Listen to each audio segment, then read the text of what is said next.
नहीं है लोकसभा विधानसभा में। आज क्या विधानसभा में आरक्षण है ओबीसी का आरक्षण नहीं है, केवल एससी एसटी का आरक्षण है। तो जब संविधान ओबीसी के आरक्षण का लोकसभा विधानसभा में इजाजत नहीं देता फिर महिला आरक्षण कैसे हो सकता है? और महिला आरक्षण उन्हीं सीटों पर है जो आरक्षित है, एससी एसटी या कहीं जनरल। तो देखिए इनका उद्देश्य ओबीसी नहीं है, इनका उद्देश्य था इस आरक्षण को लागू होने से रोकना। नमस्कार, आप न्यूज फाउंडेशन देख रहे हैं। मैं हूं आपके साथ वंदना। भारतीय जनता पार्टी के वरिष्ठ नेता सह राज्यसभा सांसद सुशील कुमार मोदी ने विपक्ष को खूब सुनाया। बता दें कि जिस तरह से लोकसभा में नारी शक्ति वंदन अधिनियम पारित किया गया, इसको लेकर देश की सियासत में गहमागहमी है। बता दें कि वहीं सुशील कुमार मोदी ने तंज कसते हुए विपक्ष पर कहा कि ना तो ये लोग महिलाओं के हित में लोग चाहते हैं और ना ही ये लोग चाहते हैं कि देश तरक्की करे। आज जिस तरह से भारतीय जनता पार्टी ने जो पहल किया है, जो कदम उठाया है महिलाओं को लेकर, शायद ये आज तक किसी ने नहीं किया है। पहले हम आपको सुशील कुमार मोदी की पूरी बातों को सुनवाते हैं कि क्या कुछ कहना है उनका नारी शक्ति वंदन अधिनियम को लेकर। लगातार विपक्षी दलों के द्वारा ये हमला किया जा रहा है कि तुरंत लागू करो, तत्काल लागू करो। ये चाहते हैं कि ये बिल जो है ये सुप्रीम कोर्ट से खारिज हो, क्योंकि सबसे बड़ा मुद्दा है कि जो महिलाओं के लिए जो सीट आरक्षित होगी उसका निर्णय कौन करेगा? ये चुनाव आयोग नहीं कर सकता, ये निर्णय सरकार नहीं कर सकती, ये निर्णय केवल परिसीमन आयोग ही कर सकता है। आपको मालूम है कि लोकसभा विधानसभा में अनुसूचित जाति जनजाति के लिए आरक्षण का प्रावधान, पिछड़े वर्गों के लिए आरक्षण का प्रावधान नहीं है। पिछड़े वर्गों के लिए सरकारी नौकरी और शिक्षण संस्थानों में ही केवल आरक्षण का प्रावधान। पिछले करीब 90 साल से जब गांधी और अम्बेडकर का समझौता हुआ तब से केवल अनुसूचित जाति जनजाति को ही लोकसभा और विधानसभा में आरक्षण का प्रावधान। तो कौन सीट अनुसूचित जाति के लिए आरक्षित होगी, कौन तय करेगा? क्या सरकार तय करेगी? तो बदले की भावना से काम कर हम नालंदा सुरक्षित कर देंगे, पटना को सुरक्षित कर देंगे। तो ये काम सरकार नहीं कर सकती, ये काम केवल परिसीमन आयोग ही कर सकता है। और आजादी के बाद से आज तक अनुसूचित जाति जनजाति के लिए जो सीटों का आरक्षण होता है वो सरकार न करके बल्कि परिसीमन आयोग करता है।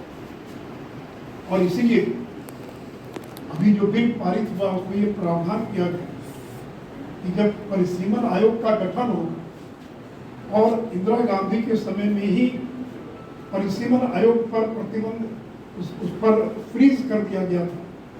2026 तक सीटों की संख्या में कोई वृद्धि नहीं की जाए, और अटल जी की सरकार ने इसको 2026 तक लागू किया। 2026 तक लोकसभा और विधानसभा की जितनी सीटें उसमें बढ़ोतरी नहीं की जा सकती। और इसीलिए इस बिल में यह प्रावधान किया गया कि 2026 के बाद जो परिसीमन आयोग बनेगा वही परिसीमन आयोग अनुसूचित जाति जनजाति और महिला आरक्षण निर्धारित करेगा। और परिसीमन आयोग जो काम करता है वो जनगणना के ताजे आंकड़ों के आधार पर काम करता है कि 2021 की जनगणना हो नहीं पाई।